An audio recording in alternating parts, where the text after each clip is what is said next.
पता नहीं मेरी कैलाशी नानी अब इस संसार में है भी कि नहीं, परंतु उनकी स्मृति इतनी ताजा है कि आज भी कैलाशी नानी वही अपनी मैली सी घुटने के ऊपर तक की धोती और फटी हुई मिर्जई पहने, बगल में रोटी और नमक की पोटली संभाले और हाथों में गायों के हाँकने का डंडा लिए न जाने कितनी बार आंखों के सामने घूमती हुई दिख जाती हैं।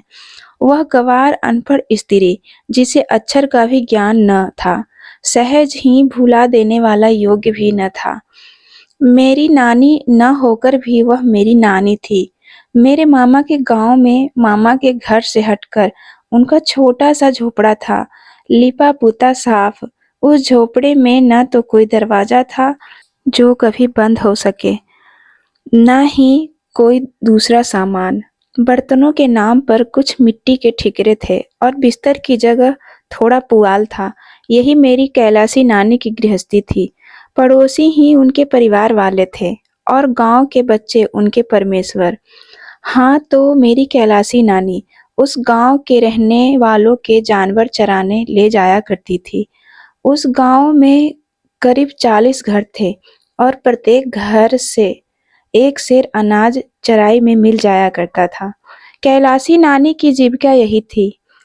इसी में कैलाशी नानी का दान पुण्य हो जाया करता था और इसी अनाज को बदलकर उन्हें रोज के व्यवहार के लिए नमक, मिर्च, मसाला भी लेना पड़ता था।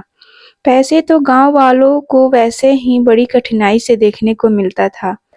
कैलाशी नानी की तरह गरीबनी को पैसों का दर्शन दुर्लभ होना ही चाहिए। इस प्रकार जीवन बिताकर भी कैलाशी नानी दुखी नहीं थी। वे सदा प्रसन्न और हंसती रहती थी, दूसरों की सेवा के लिए तत्पर रहती थी। आधी रात को भी बुला लो तो वह तुम्हारा काम कर देगी और तुमसे किसी प्रकार की आशा न रखेगी। जाड़े के दिन शुरू थे। एक दिन मामा के गांव में से एक आदमी संदेशा लेकर आया। मामा ने माँ और बच्चों को बुलाया है।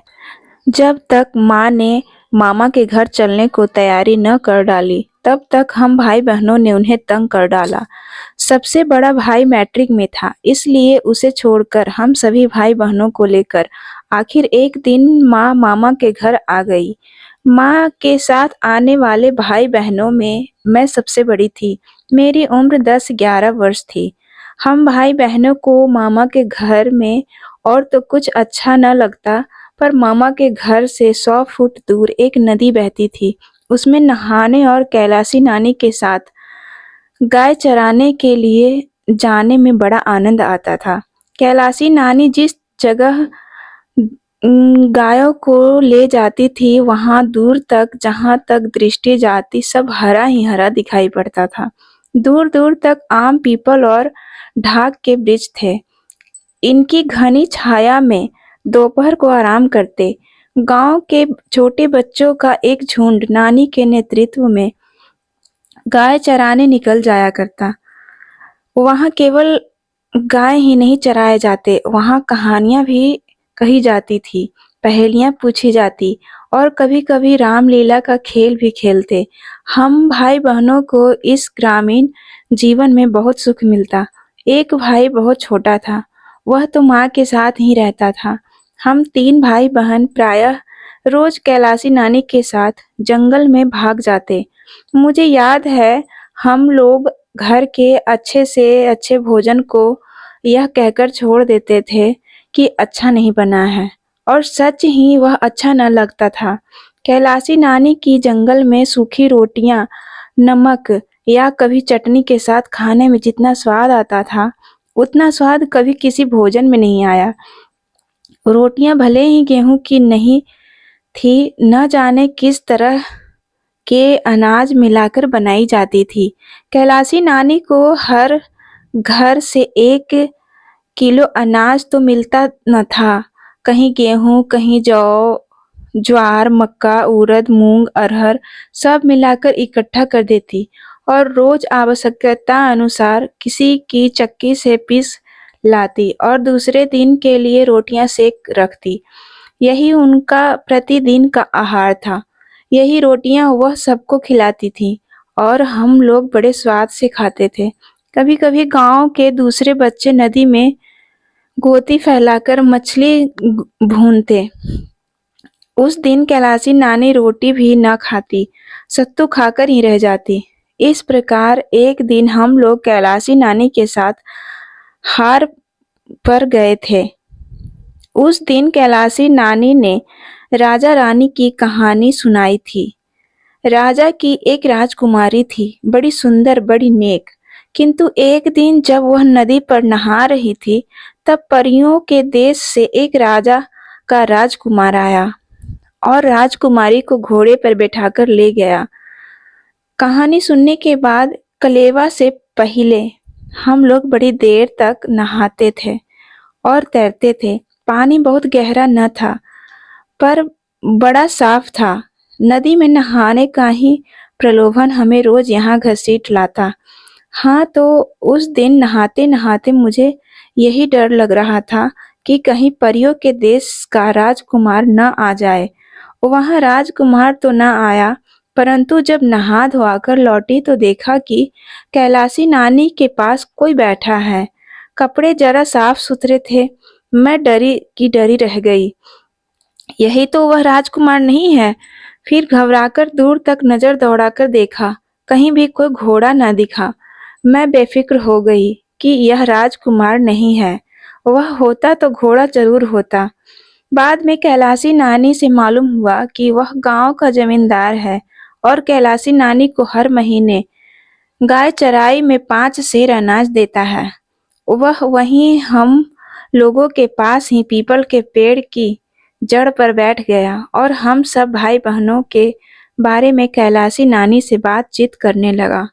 जब उसे यह मालूम हुआ कि अभी तक मेरी शादी नहीं हुई, तो उसे बड़ा आश्चर्य हुआ, क्योंकि गांव में तो उस समय लड़की के पैदा होते ही ब्याह की बातचीत हो जाती और 3-4 साल की होते-होते तो उसका ब्याह भी हो जाता था।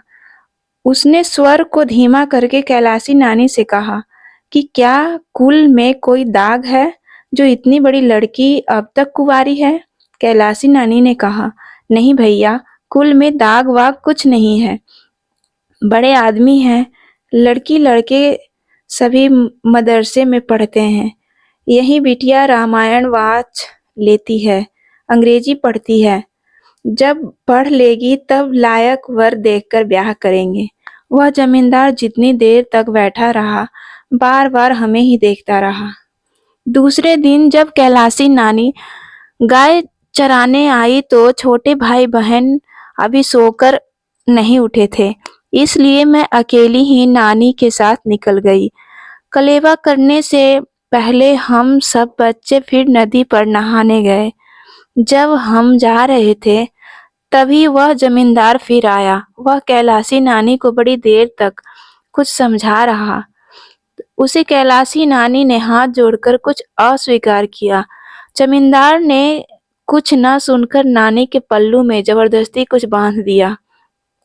हम लोग भी रोटी खाने आए, पर आज कैलाशी नानी रोज की तरह खुश न थी। उनके चेहरे पर एक तरह की उदासी थी, जो छिपाए न छिपती थी। उन्होंने हमें खिलाया-पिलाया और फिर कहानी सुनाने बैठी, किंतु कहानी में उनका मन न लगा। अन्य दिनों की तरह जब मैं बच्चों के साथ गाय हाँकने जाने लगी तो जाने नहीं दिया। उन्होंने मुझे अपने पास ही बिठा रखा। मैंने जिद की तो मुझे डांट भी दिया।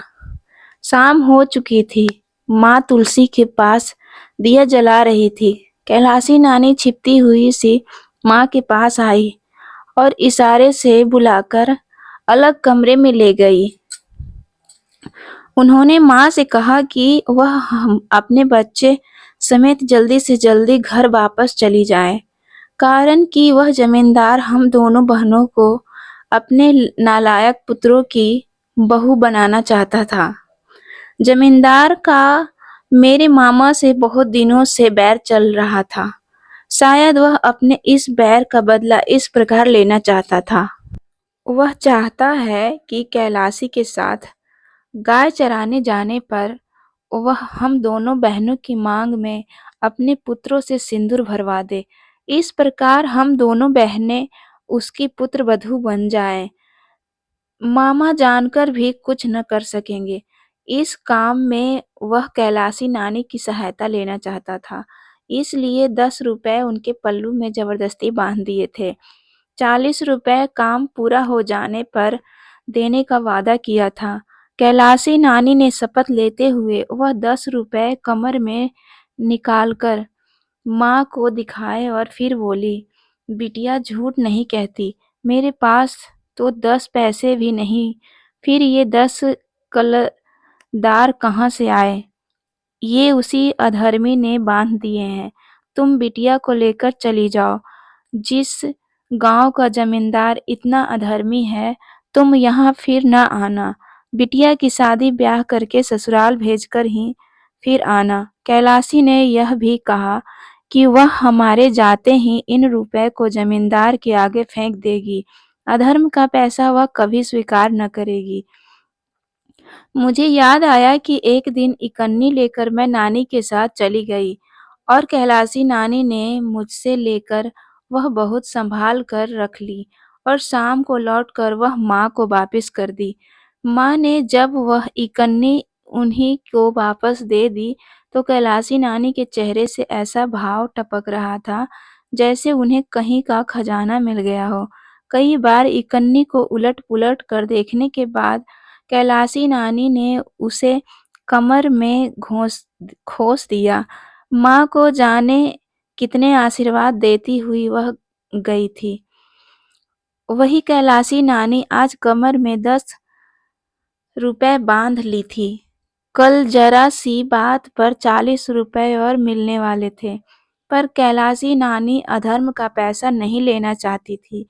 उन्होंने कहा कि अगले दिन वह हमें वहाँ से भेजे बिना गाय चराए नहीं जाएगी और जमींदार के रुपए उसके दरवाजे पर जाकर फेंक देंगी।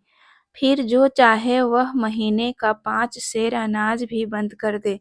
कैलाशी डरती नहीं, वह कहीं भी जाकर गाय चरा कर पेट पाल लेगी।